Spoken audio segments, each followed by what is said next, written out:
All right, everyone, welcome back to the show. I'm here with a fellow New Yorker, Dan Brault out of Rochester. And I'm looking forward to interviewing another guy who's doing big things up in the Northeast. So thanks so much for joining me today, Dan. Happy to be here. Awesome. I don't know too much about you. We don't really know each other too well. So I'm looking forward to kind of having this interview be, I guess, our introduction. Let's just get right into it. So just tell the listeners a little bit about, who you are and how you ended up getting into real estate. You seem like a pretty young guy. So it's always cool to interview guys who are my age. Yeah. So first and foremost, father and husband here in upstate New York. Been in real estate for 5 years now, sales for almost 14. Started in real estate just because I wasn't thrilled with my options for investing in the stock market and those retirement savings options, and wanted more control and wanted something tangible that had more benefits in the short term.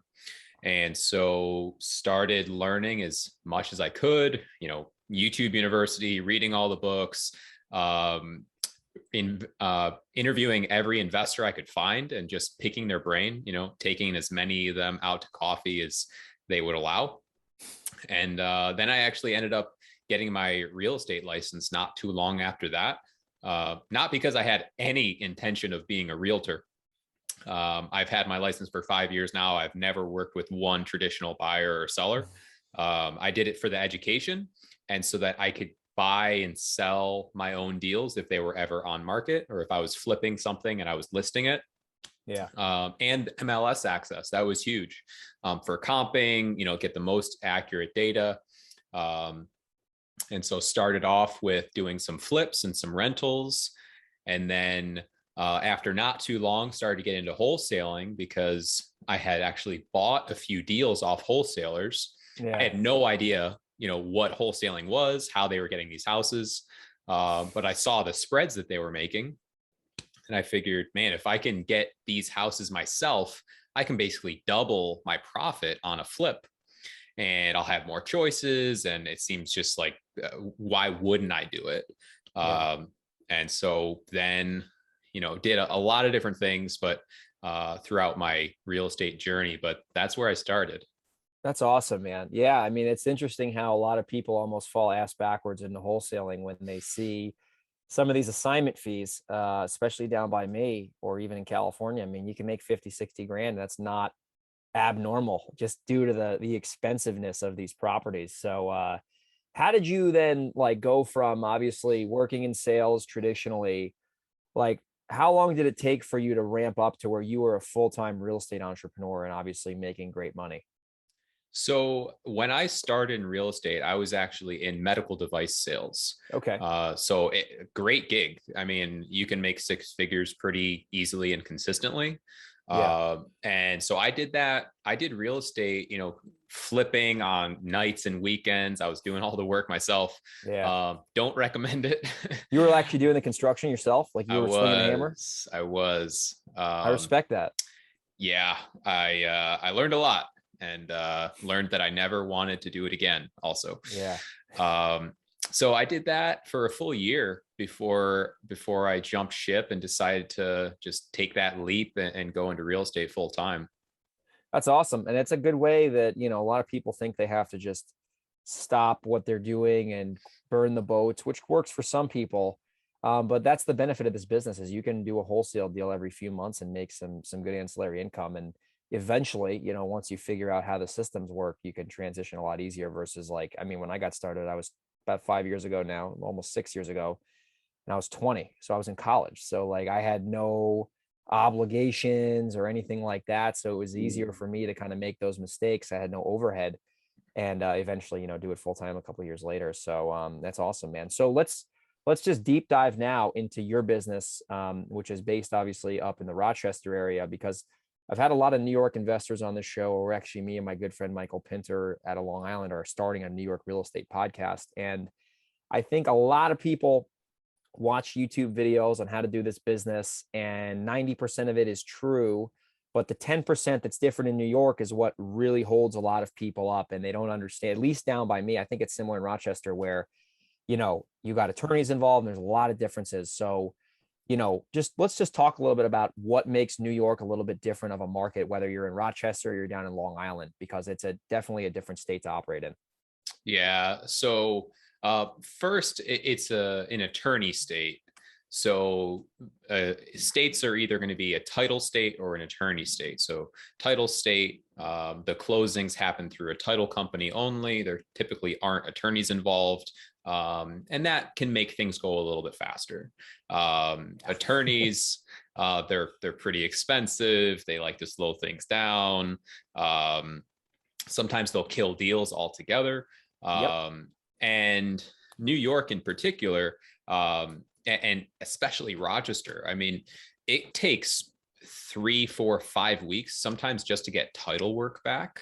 Yep. Same down here. Whereas in other states, they can turn it around in like a day, 2 days, 3 days. Yep. So getting deals done here can take a lot longer. And so I always advise, like, if you're going to be doing wholesaling in upstate New York, you need to have like 3 months of working capital just to be able to fund the business, fund your advertising spend until you can expect to get that money back. And that's why I see not very many big players in this market, because you do need to have some funds if you want to make this a real full-time business. And you're not doing it just on the side. Like, yeah, you can do it on the side if you have other income. Yeah. But if this is all you're doing and you want to make this a real business, you need to have more working capital. You need to have great follow-up systems, because when these deals take longer, if you're not consistently keeping in touch with the homeowner that you're buying the house from, they might get worried or concerned or confused. And that's the last thing you want on a real estate wholesale deal. Totally, man. Totally. I agree with you. And now in Rochester, so as a follow-up question, so like example down here, like sometimes I will lock a house up with a seller. My attorney doesn't like me doing that. And I get why. It's not illegal. I'm not an attorney, but like you can technically do it. In Rochester, do you have the seller get their own attorney, and then their attorney sends your attorney a contract, and then you review it, you put a pretty big deposit down and send it back? Or do you guys do it differently in upstate? Because I've heard people do it different in different, because the state's obviously huge. So what do you guys do in terms of your process when you have a regular deal? So we use our own contract. Okay. We That's fill it cool. out right when we are at the house. We do most of our appointments in person. Okay. So the Cool. contract gets filled out right then and there.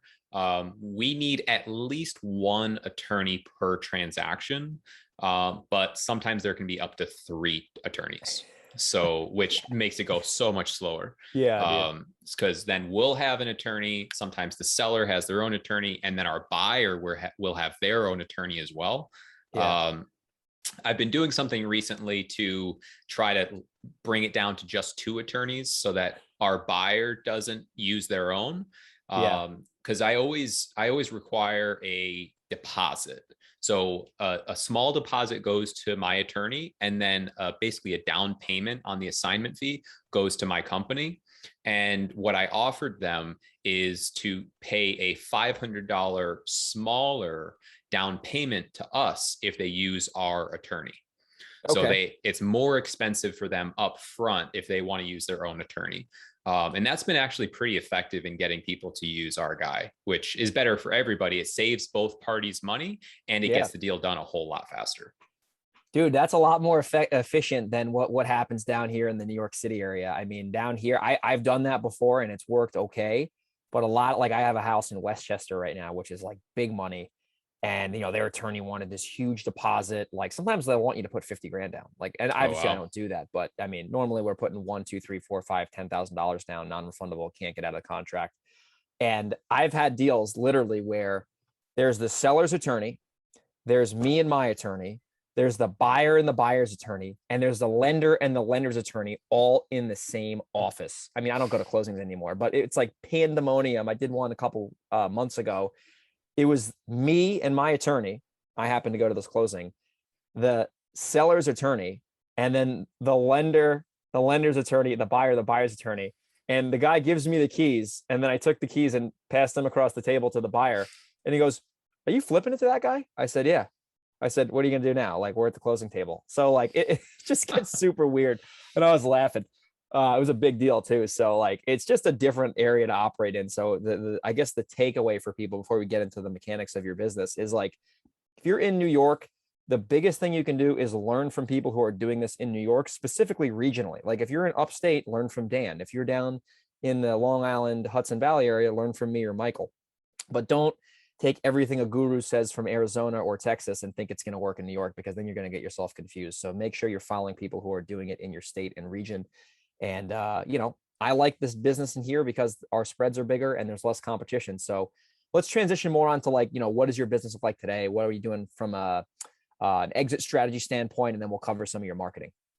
Yeah. So we primarily focus on wholesaling.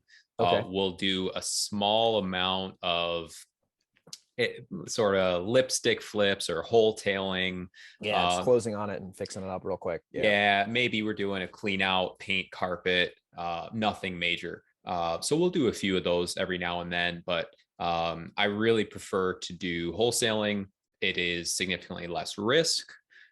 You have less money into it. It's quicker. It fits more of what I like to do. There's no managing contractors. There's no managing tenants. Those things I like a lot more. So we focus on wholesaling. And right now we average around 10 deals a month. That's awesome, dude. Yeah. And our main advertising sources, TV is one, which has been awesome, hugely successful, because there's not a lot of other people doing it. Because it is expensive to do, but the returns are there. Yeah. But it does scare away a lot of people because it is, a lot to commit to. And then we have our handwritten letters, which have an awesome response rate. And then, we've done a lot of different things. We're starting up cold calling again. We've done texting before, Facebook ads, bandit signs, a lot of word of mouth stuff. So, we always try to have at least 3 different lead generation sources going on at once, so that we don't have too much concentration risk in any one area, because then we'd be susceptible to the ups and downs of that one source. That's great advice, man. I recommend that to a lot of people as well. Like the only real media that I've found that has been tried and true, I've not done TV yet, is I've found throughout the years with follow-up and consistency, direct mail will never fail you, assuming you're getting calls. If you're not getting calls, that's obviously a different problem. But I've found that channel has always produced a 4 to 5 to 1 return minimum for me. And it's just, I keep spending more money every month because I know it's there. But at the same time, I don't just depend on that. I have other channels, cold calling and referrals and JV deals and things like that. So, man, that's very impressive doing 10 deals a month in New York, man. That's got to be a logistical nightmare because I'm like doing 4 or 5 and I'm just like, oh my God, this is a lot. So do you have tell me about a little bit about your team. I mean, what does your team look like? 'Cause that's a lot of volume. It certainly takes a team. So we have our COO, who runs the day-to-day operations, leads and manages the team, holds them accountable. As far as acquisitions, there are 3 of us who do actual appointments, the final closing appointments with sellers.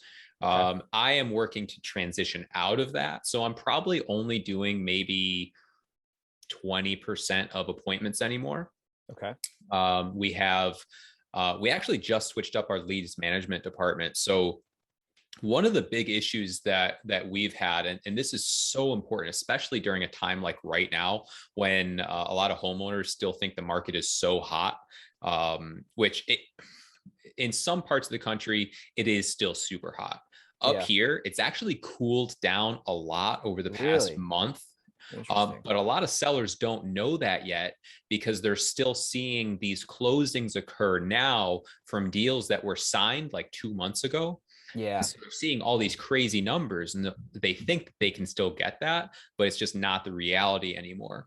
And because of that, they think they have more options. And so the time to the lead is even more important than ever. So shortening that cycle time from when that lead comes in to when we contact them, and then from when we contact them to when we get that appointment, those times have condensed because they think they have more options. So if we don't get to them soon enough, they just go on to the next company. Interesting. So we've changed our leads management department. We've gone back and forth on it. We've played around with having VAs in that department. We've had US based.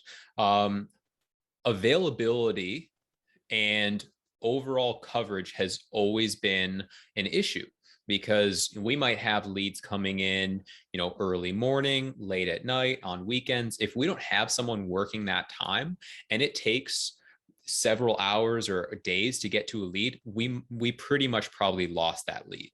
Yeah. And so we just switched to, now we have 4 full-time virtual assistant leads managers for full coverage. Always have 2 on at all times from 8 a.m. To 8 p.m. Okay. And then shorten that a tiny bit on Sundays and Saturdays, but still working on almost full 2 people coverage 7 days a week to make sure that speed to lead is as low as possible. Our goal is 3 minutes from when a lead comes in to when we contact them. So that's our leads management department. We have another VA who does contract prep, looking up additional property information like the tax, parcel ID, confirming certain stats of the house, confirming what type of utilities it has, all those basic kind of things. And then another VA who does dispo for us. That's awesome, man. So you really are heavily VA based, and you have the acquisitions department in your COO, so you can probably keep your overhead nice and lean with that strategy. Yeah, I mean, what we've found is that as long as it doesn't need to be something in person or a high level strategic based decision, a VA can do almost anything. Yeah. So much of it, the great thing about this is that it's a business, so it can be systematized. You can put processes in place, you can automate things. And so as long as you have the proper training and quality control measures in place so that you can make sure things are being done properly, processes are being followed, then you can automate and delegate so much of the business. That's so true, man. And I hope everyone rewinds that. And it's like, that's when you know you have a real business, if you can have it systematized to its simplest form, where, like you said, a VA can do it. I was really good friends with a sales trainer named John Martinez, and he was talking on a podcast, and he was saying, like, he's not going to do his boot camps now in person himself, because he believes so much in his sales process that he can have other people, including yours truly, help teach that system. Because if it's a real system, then someone else can teach it and he doesn't have to be there. And I'm like, oh, it's a good litmus test to put a lot of the processes through to see if someone else can do that, to see how well you are at systematizing. That's awesome, man. So 10 wholesales a month in New York, definitely not an easy assignment at all. And obviously you guys are getting it done. In the Rochester area, like, are you guys seeing, like you said, the market's cooling down a little bit up down here? That's a little bit true, but there's still a lot of pent up demand from people getting out of the Manhattan area, going to Long Island and up here to the Hudson Valley.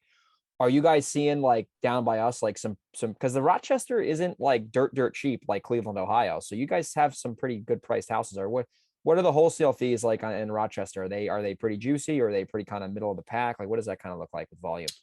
So it fluctuates a little bit based on the market, but it'll always pretty much be between 14 and 18,000. Oh man, that's awesome. That is awesome, man. You guys are crushing it up there. That's awesome. Yeah, that's a good volume-based business, man. That is really, really good. And then are you doing any rentals as well? Or are you just doing all buy and sells?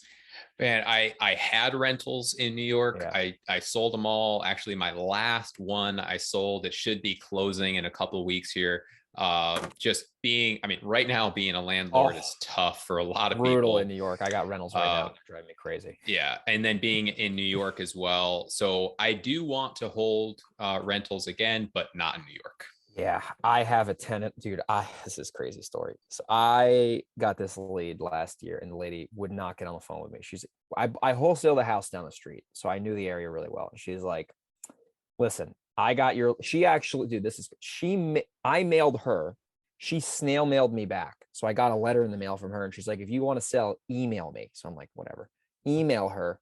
She tells me she wants to sell. She's got a tenant in place. So they've been there for 20 years. And I made her a crazy offer that I didn't think she was going to take. She said no. I followed up with her. She ended up selling me this property. Could never see it. Could never talk to the tenants. Completely sight unseen. But I stole the property. It didn't even matter. So man, I have had these tenants for almost a year now, and I got to tell you right now, being a landlord in New York, I mean, as you obviously know, anyone listening, you're in a tough position, especially if they've been living there for a while and they have a family in their house. Good luck. Yeah. Good luck, because you ain't getting them out anytime soon. So I'm going through that right now, and it is a pain in the ass. So I totally get it, man. I totally get it. There's a lot of places. I did an eviction one time in Texas with a squatter, and we literally put a notice on the door. It fell off. So then we went back. I didn't go, but my buddy went back, put it back on the door. The guy saw it. He knew he was screwed, walked out of there, put it back on the market. But in New York, I've found that a lot of the tenants, they know that it's so easy to stay there. So like I offer cash for keys and they tell me to take a hike. They're like, get out of here. We don't want your 10 grand. We don't want your 5 grand. We're going to stay here for free for 5 years. So it's really hard to negotiate with these people. So I'm cautious now when I buy properties sight unseen, Yeah, it gets crazy. absolutely. Yeah, man. I have no desire to be a landlord in New York State anymore. I mean, especially with everything going on. Yeah, man. It was tough enough before, and now it's just no thanks. Yeah, especially, I mean, if you go into like the inner city of Rochester, I mean, there's some tough neighborhoods there. Section 8, it's nasty. I've spent some time in Rochester. There's great areas. It's like any area, great areas. There's bad areas. Anytime you're going to get involved in the inner cities of any reasonably sized city, you're going to run into trouble. So Yeah. I know you have some other businesses that, I was doing some homework on you before we did this interview. So I know you have a few other businesses that you kind of started. So I'd kind of see if you'd be open to sharing kind of some of those other businesses you've started, besides just the real estate investing business. Yeah, absolutely. So one that we've been working on for a while, super excited about it. Hit some slight delays, but we're still launching it. Call it Letter Bandits, where we focus on real, by a real person, 100% real, handwritten letters for direct mail. I mean, the response rates are ridiculous. We can get it done at a fraction of the price of other mail houses. I mean, literally a fraction. So the returns on investment are just crazy. And so we're going to be bringing that out as a service. And then based on, a lot of the success that we've had, have a lot of people reaching out to us, asking questions, looking for help. And I've been, throughout my career, I've had some highs, some real lows, had a lot of help throughout the whole process and continue to get help from a lot of people. And so I am passionate about coaching, about giving back, about helping entrepreneurs to empower themselves and get educated to change their lives through real estate wholesaling. And so we coach people, giving them the systems and the processes and the accountability to change their lives and to learn everything they need to learn without having to sift through all the noise and all the confusion out there. Because it's not, if you look on YouTube, you look on Instagram, you look anywhere, it's not a lack of information. There's more than enough information. Yeah. But there is a lack of clarity and there's a lack of accountability. And so what I've found, more often than not, when people come to me, they say, I don't know where to start. I don't know what to do next. There are so many options. There are so many things I'm considering. And so it confuses people and it paralyzes people. And so they get stuck with this analysis paralysis and the shiny object syndrome, and they're not sure what to do. And they try getting all creative with stuff and putting their own spin on things when they haven't even mastered the fundamentals yet. Yeah. And so we focus on getting people really good at the basics of wholesaling, of the basics of running a business, because this should be a business. It can be a phenomenal business, but most people who get into it have no idea how to actually run a business. Totally. And so getting that component in there, and then the personal development component as well, which I think is huge. And that's where I think a lot of people miss out on, is they train the skill set, but not the mindset.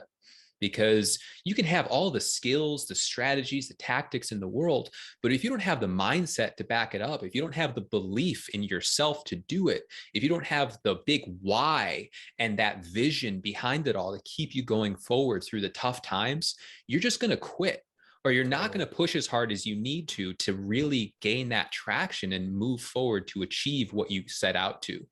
And so we weave in that personal development component and make sure that we're holding people accountable and forcing them, not forcing, but highly encouraging them to take action. Because, it doesn't matter what you know if you don't take action on it. So I like to say, not reading is the same as not knowing how to read. It's no different. So taking a course, joining a mastermind, doing whatever, and not taking action on it is the same as never having done those things at all. So we make sure that our students are consistently taking action on the one most important thing for them that week, so that they can get the results that they came here to get in the first place, which for most of us is that financial freedom and that time freedom and just the freedom to make choice. Totally. I love how you said that. That was very well said. And it's so true, right? Like at the end of the day, you go on YouTube, you can find out how to go on PropStream and pull a vacant house list, but having the mindset to understand how to strategize that and go through the tough times and get the no's, that's what is hard to, it's hard for people to execute that. So when they can have someone to hold them accountable, I mean, it is so powerful. And another thing I found too, like, when you can work with someone who's been there and they can give you that wisdom from experience, it makes all the difference. There's a gentleman who I've been mentoring. We've been doing some JV deals with together. And, he's, making his way in wholesaling. He's done some deals, but I'm able to go on and really help him out and tell him that he's not like, sometimes he might think that his situation is unique and it's only happening to him. And I'm like, dude, listen, I've been here before. I'll be here again. This happens to everyone, no matter what your net worth is. Stay in the game, keep doing these 3 things, and you'll be fine. And that insight is all the difference, because information, like you said, is literally a dime a dozen nowadays. And the real value comes from the insight and the confidence that a coach can give you, because, they have your best interest there at heart. So I love how you're doing that for the community. I'm looking forward to the launch. Let me know when your Letter Bandits launches, because I'm a direct mail fiend. So I'm always looking to send out different types of letters and, have an advantage in my marketplace, dude. So last but not least, I know you have an event coming up relatively soon, depending on when people are listening to this. It's August 10th, 2021. So feel free to talk about this event that you're putting on, and I'll make sure this show airs before the event. So obviously if people want to go, they can hear this and head over there. So tell us a little bit about that.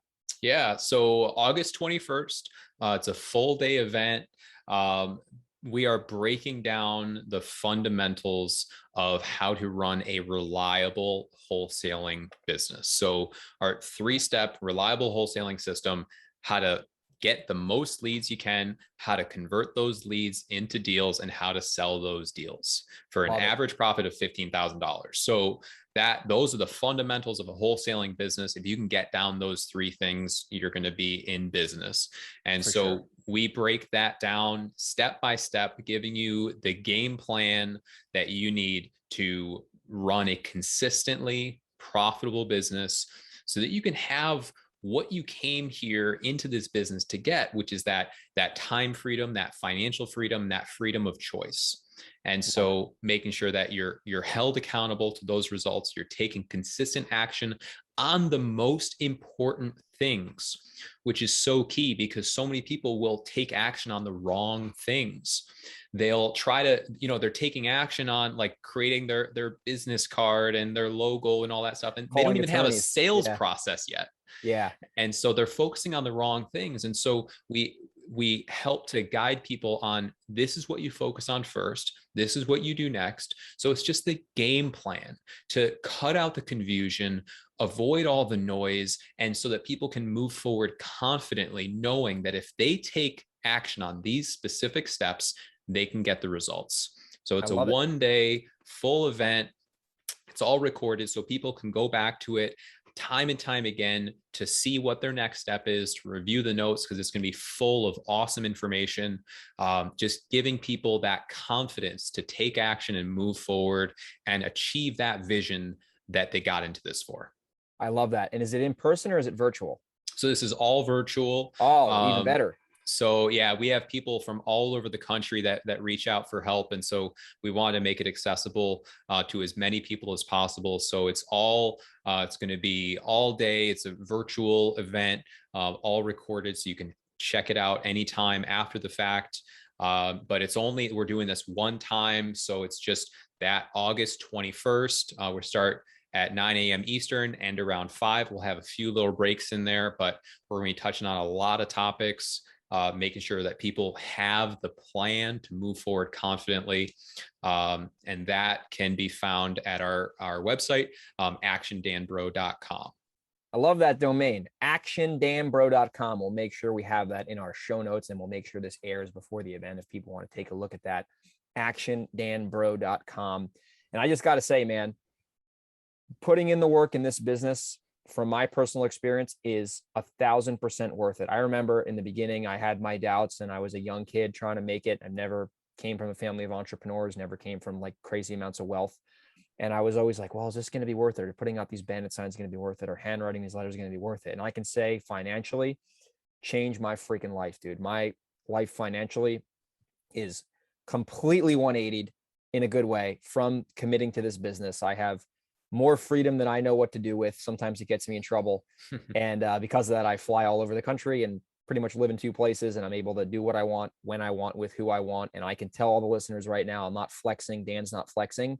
It is 1,000% worth it. You just got to do the work. You got to do the right work, like Dan says, and know what is important. And dude, I really, really appreciate you coming on the show. I don't know you too well still, but I'm looking forward to connecting in the future. You're an awesome guy. I can just sense your generosity through the Zoom call here. And it has really been an honor to have you on my podcast, and the value that you've provided has been wonderful today. So we'll have actiondanbro.com in the show notes, as well as, Dan, what's the best way for people to check you out on social media so they can follow you and get linked into your world? Yeah, Instagram is going to be the best way. And that's just at actiondanbro. And Greg, really appreciate you having me on here and allowing me to share my story and hopefully help your listeners here. I really appreciate it, Dan. I hope you have a great day, buddy. You too, man.